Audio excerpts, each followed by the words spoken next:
Shalom à toutes et à tous, on est très content de se retrouver sur l'île Maud grâce avec le Rav Yehuda Ben Ishai de la communauté d'Emouna Shlema. On est sur la paracha de Shoftim et bien sûr Chodesh Tov ou Mevorach puisque c'est déjà le mois des Louls. On commence à sentir déjà Rosh Hashanah qui se rapproche. Bechavod Arav. Shalom, shalom, Toda Rabba. Évidemment, Chodesh Tov, et pas n'importe quel Rosh Chodesh, celui du mois de Elul. Et toutes les parachutes que nous lisons en ce moment, évidemment, ont un lien et un rapport. Et la paracha de Shoftim, qui est exactement à la fin de Rosh Chodesh Elul, va nous donner un enseignement important en vue du mois de Elul. Et en vue, en fait, aujourd'hui, c'est important de le souligner, on commence 40 jours. Ces 40 jours vont se terminer de façon extraordinaire par le grand pardon. Yom Kippourim, plus que le pardon, kapara. C'est-à-dire que à la fin de ces 40 jours, Moshe Rabbeinu est descendu du Sinaï avec les Luchot Abrit, et pour la deuxième fois, le Ham Israël va voir confirmer la confiance que Dieu met en lui, puisqu'il accepte, malgré bien que les premières Luchot Abrit aient été brisées, voilà que Akadosh Baruch Hu accepte de renouveler l'alliance qu'il a conclue avec nous. Alors, on va commencer donc une épopée maintenant. Cette épopée va durer 40 jours d'affilée. Et, euh, et je voudrais aujourd'hui parler de la fin de la paracha. À la fin de la paracha, il y a ce que l'on appelle la paracha de Aigla Arufa, la génisse rouge. En l'honneur du Rav Kook, en l'honneur du Rav Kook, dont la Azkara est Yom Rishon, si Dieu veut, Gimel Be'elul, je vais donner donc un enseignement que son fils nous donne et qui a un grand rapport avec le mois de Elul et des 40 jours que nous entamons aujourd'hui en vue de Yom Kippourim. En fait, on est en chemin vers un redévoilement de Akadosh Baruch Hu à Yom Kippourim pour nous dire qu'on est pour toujours son peuple. Et quelles que soient les erreurs que nous faisons, il y a toujours une possibilité de retrouver un lien direct avec Akadosh Baruch. Voilà ce qui est important de tout de suite rappeler en en ce jour de Rosh Chodesh Elul pour le mois de Ani Ledodi Vedodi. Alors, de quoi s'agit-il? C'est quoi cette idée de cette génisse que on doit apporter et qui sert de kapara et qui nous rappelle aussi évidemment la kapara de la vache rousse et la kapara de Yom Kippourim. Alors je vous lis le premier verset.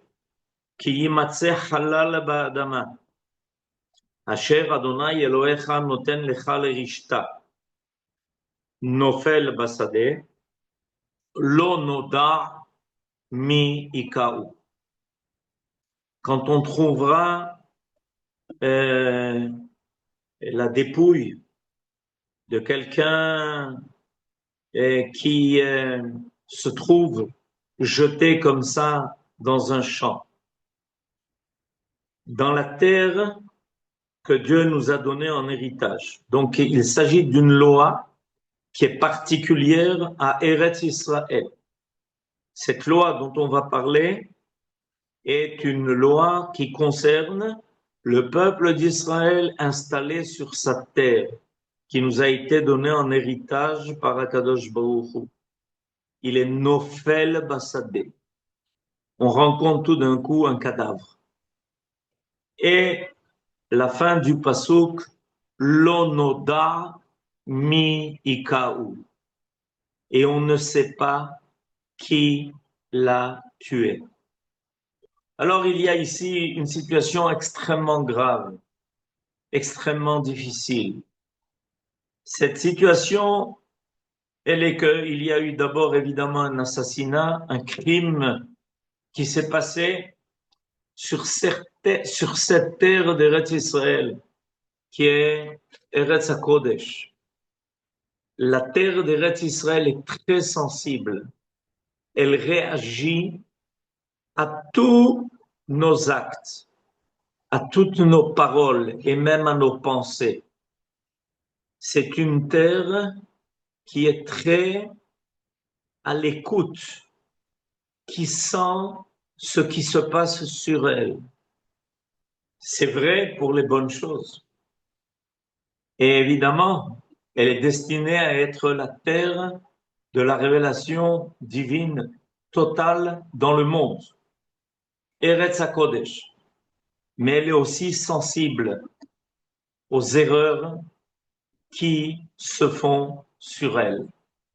Quand on est sensible à tout. On est sensible au bien, mais des fois aussi, on est sensible au mal. Ça nous fait mal. Mais à part le fait qu'il y a eu ici un crime qui est une des trois fautes les plus terribles, à tel point que, bien qu'en général, pikoach nefesh doche hakol, pour sauver la vie de quelqu'un, on est prêt à mettre de côté beaucoup de frontières, d'interdits. À part ce fait-là, il y a ici quelque chose, nous enseigne le Rav Tzvi Yehuda, qui a continué l'enseignement de son père.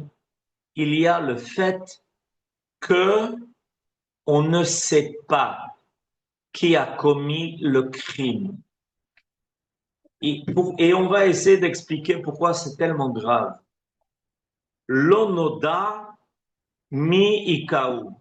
Rappelez-vous, on est dans la paracha de Shoftim. La paracha de Shoftim, c'est la paracha par excellence de la justice.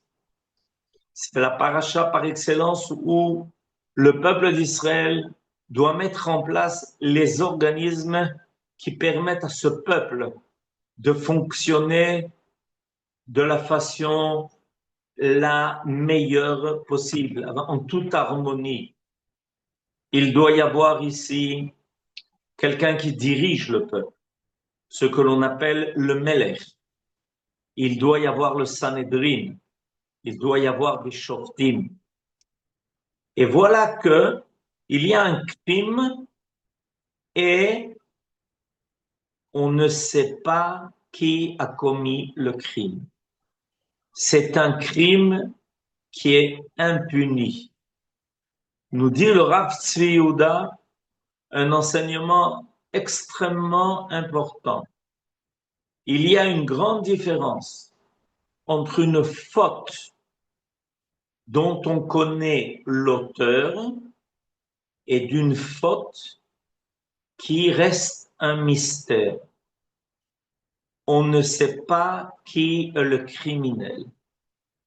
Et il dit la chose suivante, et ça va expliquer évidemment la démarche de cette paracha particulière qui s'appelle Aigla, la génisse Arufa, dont on devra couper la nuque. On n'en fait pas comme d'habitude un korban en prenant un couteau pour la shrita qui se fait dans le cou, mais elle sera coupée par la nuque. Et on va vouloir comprendre, c'est quoi cette intervention-là particulière qui devra se faire par les ékénim, les anciens, ceux qui représentent le peuple, ceux qui représentent la sagesse. Nous dit le Rav Tzvi Yehuda, quand un crime est impuni parce qu'on ne connaît pas l'auteur du crime, la responsabilité du crime retombe sur l'ensemble du peuple d'Israël. Il y a une grande différence entre le cas où on est capable de désigner l'auteur, d'avoir attrapé l'assassin, qu'il ait agi volontairement ou involontairement. Évidemment, ça change beaucoup parce qu'il y a une adresse. On peut réparer en punissant comme il faut, on peut réparer la faute en éventuellement punissant celui qui est l'auteur du crime. Mais quand l'auteur du crime n'est pas connu, à ce moment-là, tout le monde devient responsable. Le peuple d'Israël tout entier devient l'adresse de ce qui se passe chez lui, sur sa terre. Nous sommes tous maintenant à la recherche de la vérité. La vérité doit apparaître. Et tant qu'elle n'apparaît pas, le peuple d'Israël doit se mobiliser. Il est maintenant l'adresse dans le monde de remettre en place la vérité, d'attraper celui qui est l'auteur de cette faute. C'est un travail qui n'est pas facile et la démarche qui consiste à prendre cette génisse et d'amener les ékénim, mettre leurs mains sur la tête de la génisse pour faire un vidouille, c'est-à-dire pour déclarer que le peuple d'Israël n'est pas responsable de cette faute et que tout va se faire pour retrouver l'assassin. Voilà ce qui peut, en attendant, protéger le peuple d'Israël. Le peuple d'Israël est un peuple qui est très conscient de cela. Vous voyez bien qu'à chaque fois qu'il y a un événement grave qui se passe, que des fois, malheureusement, quelqu'un disparaît, tout le peuple est en émoi. Ne vous imaginez pas que c'est comme ça dans le monde entier. On m'a donné une fois le chiffre, il y a déjà quelques années, du nombre de personnes qui disparaissent en Amérique. On m'a donné un chiffre effarant de 90 000 personnes qui disparaissent sans qu'on ait la moindre idée de ce qu'ils sont devenus. Et l'Amérique n'arrête pas de respirer. Elle continue de vivre. Elle continue d'agir. Voilà, ce sont des gens qu'on ne retrouve pas, y compris d'ailleurs, malheureusement, des Israéliens qui ont pensé trouver en Amérique le Pérou. Et ça, déjà, c'est quelque chose qui doit nous effrayer. Nous avons tous une responsabilité collective de chaque cellule de notre corps qui s'appelle le Am Israël. Nous ne pouvons plus être en paix tant qu'on n'a pas retrouvé celui qui a commis cette faute, celui qui est à l'origine de ce crime. Il en est de même d'ailleurs pour d'autres fautes. Des fois, il arrive qu'une personne commette une erreur, mais elle est dans le doute. Elle ne sait pas si elle a fauté ou elle n'a pas fauté. Et voilà que, de façon très surprenante, quand quelqu'un commet un certain nombre de fautes et qu'il n'est pas sûr de l'avoir commise, cette faute, il est redevable de 2 korbanot, pas un korban, 2 korbanot. Il devra amener un premier korban tant qu'il ne sait pas s'il a béhémet fauté. Et quand il le saura, il devra amener cette fois-ci un deuxième korban qui est le korban khatat. Le doute est des fois plus problématique que le fait de savoir, que le fait d'avoir la connaissance des choses. Le fait de savoir porte un nom, Da'at. Nous dit le Rav Tzvi Yehuda, pourquoi est-ce que l'on tue cette génisse par le coup? Parce que le coup, c'est l'opposé de l'endroit qui permet de savoir. Regardez, tous nos sens se trouvent sur notre visage, nos yeux, notre odorat, ce que nous voyons se fait par nos yeux qui sont en haut de notre visage. On peut reconnaître et connaître des choses par leur odeur. On peut reconnaître certaines plantes par l'odeur qu'elles dégagent. C'est sur notre visage. On peut goûter par notre bouche qui est sur le devant de notre visage. On peut poser des questions par la parole en se servant de notre bouche et de notre langue. Tout se trouve sur le devant de notre visage. Il y a des animaux qui regardent ce qui se passe derrière.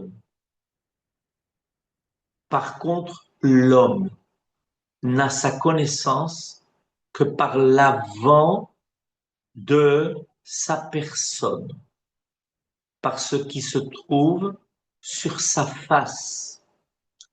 Là est le domaine du da'at, par les sens, et on va le dire dans notre paracha. Un témoin ne peut témoigner que s'il a vu, s'il a reconnu. Il ne peut témoigner que de ce que ses yeux ont saisi. S'il tourne la face à ce qui s'est passé, même s'il a entendu et reconnu la voix de quelqu'un, il ne peut pas témoigner. Le témoignage passe par da'at. Or, le peuple d'Israël là est confronté à une situation très problématique. Il manque de da'at. On ne sait pas. On a dans un premier temps constaté que la personne a disparu. On ne sait pas où elle est. Il nous manque quelqu'un de notre peuple. Il y a encore des disparus. Et le peuple d'Israël continue d'être en attente qu'on les retrouve. Cette semaine, il y a eu un événement extraordinaire. L'armée a annoncé qu'a été retrouvé quelqu'un qui a été tué il y a 78 ans et il a été déclaré comme étant un des Payalim qui est reconnu comme ayant participé à la guerre d'indépendance. Ça a pris 78 ans de recherche. Mais le peuple d'Israël n'a pas oublié, il n'a pas renoncé à savoir. Il a voulu savoir ce qu'il en était arrivé. On l'a retrouvé et on sait où il est et il va avoir droit à une cérémonie officielle. Son nom va figurer sur une dalle et on sait que là, il s'y trouve. Dans la paracha de Shoftim, qui se termine par précisément cette situation. Les efforts que le peuple d'Israël déploie pour cela. Des personnes qui, du matin au soir, ont fait des recherches, pas seulement en Israël. En dehors d'Israël, il a été tué en essayant de s'échapper d'un camp que les Anglais avaient mis en place pour y enfermer ceux qui voulaient venir en Israël. Et en essayant d'y échapper, il a été tué par les Anglais. Et le peuple d'Israël n'a pas oublié. Il a accompli ce qui est marqué dans notre paracha. Cette semaine, 78 ans après, imaginez-vous. Nous sommes ce peuple-là qui veut savoir. Et nous avons une mitzvah particulière qui veut augmenter notre da'at, nous laisser toujours une conscience en éveil, limpide. Cette mitzvah, c'est d'avoir sur notre front des tefilines. Dans cette tefilines, il y a l'essentiel de ce que Dieu a à nous transmettre. Shema Israël, ve'aya im shamoa, ve'aya ki tavo al haaretz, kadesh li kol bechor. Cette filine, elle nous relie. Quand on les met vers quelque chose de haut, les tefilines sont en haut de la nuque. Elles sont là où, précisément, en haut du front, avec un lien dans la nuque. Elles se trouvent, ces tefilines, dirigées vers le haut. Il faut les mettre en haut du front pour qu'on ait un lien avec le divin qui soit permanent, qui soit toujours présent et qui nous permette finalement de découvrir des choses qui sont inconnues, cachées. Grâce à cela, nous possédons cette capacité de découvrir ce que les autres ne sont pas capables de faire. Tfilin vient du mot kesher. Grâce à cela, nous avons cette force d'avoir le da'at. J'en profite pour dire que pendant le mois de Elul, il y a une masoret, il y a une tradition dans le peuple d'Israël. Pour ceux qui depuis longtemps ont des tfilines, ou la mezouza, qui remplit aussi ce rôle à l'entrée de nos portes. On a l'habitude pendant le mois de Elul de les faire vérifier, d'être sûr que les tfilines, comme les mezuzot, sont kshérim. Nous ne voulons pas que notre lien avec le divin soit remis en question. Que ce lien ne soit pas total, qu'il ne soit pas épuré de toute erreur possible. On veut que pendant le mois de Elul se révèle complètement Ani le Dodi, Vedodi Li, initial Elul. Nous sommes le peuple par excellence du Da'at, de celui qui veut savoir, de celui qui veut comprendre, de celui qui veut connaître. On ne peut rien nous cacher, sauf ce que Dieu veut nous cacher, pour mieux nous révéler ce que les autres ne peuvent pas comprendre. C'est notre travail pendant le mois de Elul. Pendant le mois de Elul, nous allons, en tant que peuple, endosser une responsabilité. Pendant le mois de Elul, nous allons vouloir découvrir ce que Dieu veut que nous sachions pour être plus proche de lui, pour être attaché à lui, pour ne jamais perdre un contact avec lui.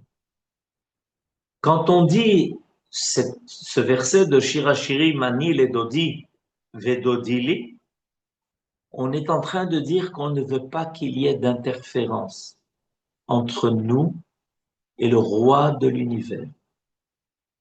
Dans le monde entier, il y a tellement d'écrans, il y a tellement de doutes, tellement de choses qui ne sont pas claires, une vérité qu'on fait tout pour cacher, des mensonges qu'on fait tout pour déclarer comme étant vérité. Le peuple d'Israël, lui, au contraire, s'applique à épurer la réalité, à faire que la vérité surgisse, même si c'est difficile. Mais quand la vérité apparaît, finalement, le monde devient meilleur. Nous sommes un peuple qui veut être précis. אנחנו רוצים לדייק. אנחנו רוצים לדייק. לדייק באמת. Nous voulons être précis sur la vérité. Et la fin de notre paracha est en fait le grand message qui nous est donné en ce début du mois de Elul. Un grand message. Ne laissez pas en vous des hommes d'ombre. N'acceptez pas de rester dans quelque chose d'opaque. Au contraire, le fait de vous attacher à quelque chose qui est clair va vous aider dans la vie. Nous ne voulons pas ni la nuit ni le brouillard. Nous voulons au contraire être des hommes, des femmes, un peuple où les choses s'éclaircissent pour un horizon qui est infini.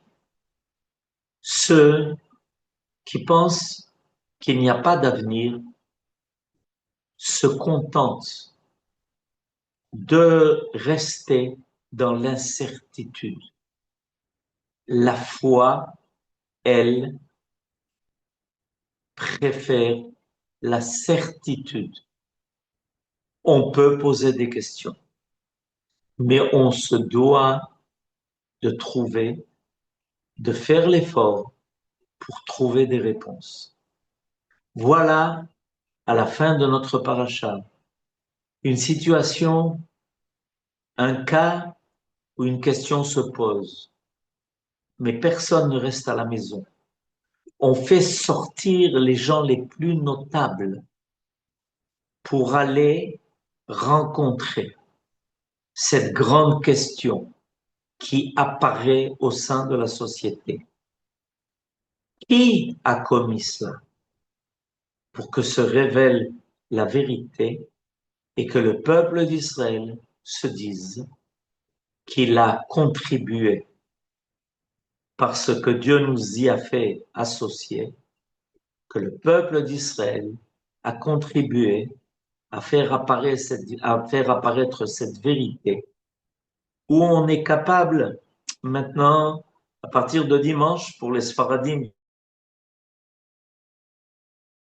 de dire les sikhot et de dire, oui, je reconnais la faute. Hachem, que Dieu nous donne cette force, cette volonté, et que nous nous préparions comme il faut pendant ces 40.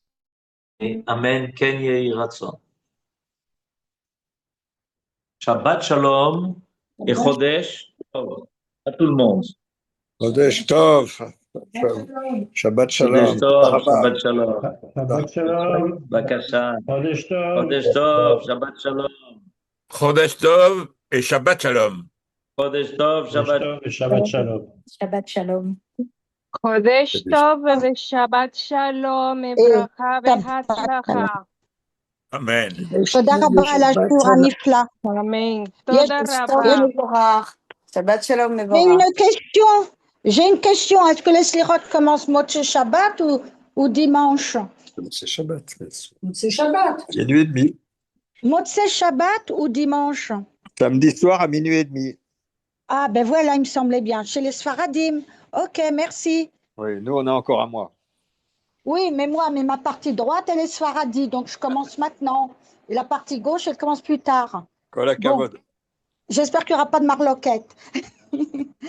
Shabbat Shalom. Shabbat Shalom. Chodesh Tov. Merci. Merci. Régulièrement aussi, ma truc, c'est ça. Moitié-moitié. Toi, t'es pas moitié-moitié du tout. Je sais pas.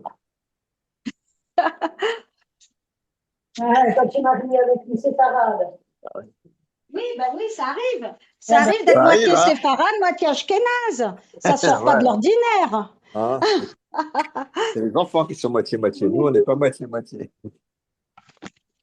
Bon. Allez, Shabbat Shalom. Shabbat Chodesh Shalom et Tov. Toda Rabba, Chodesh Tov. B'sorot tovot. Amen. Non.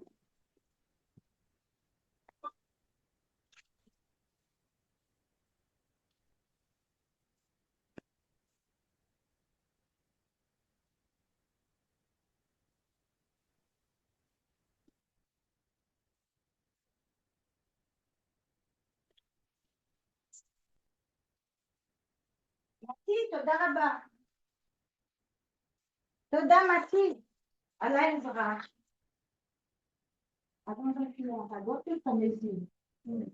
Avant de finir, on va finir exil. This one, but I like it. It's different from Oxford. It's not the same text.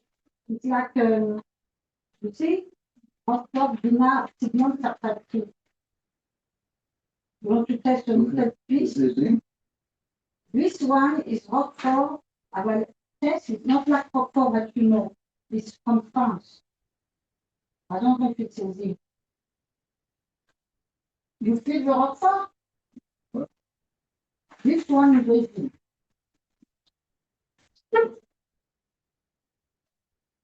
I can read if it is in here. Regarde, I check. It's Roquefort, hein? Il looks like le Roquefort résine, là. Du tunnel sur papier. Remirez.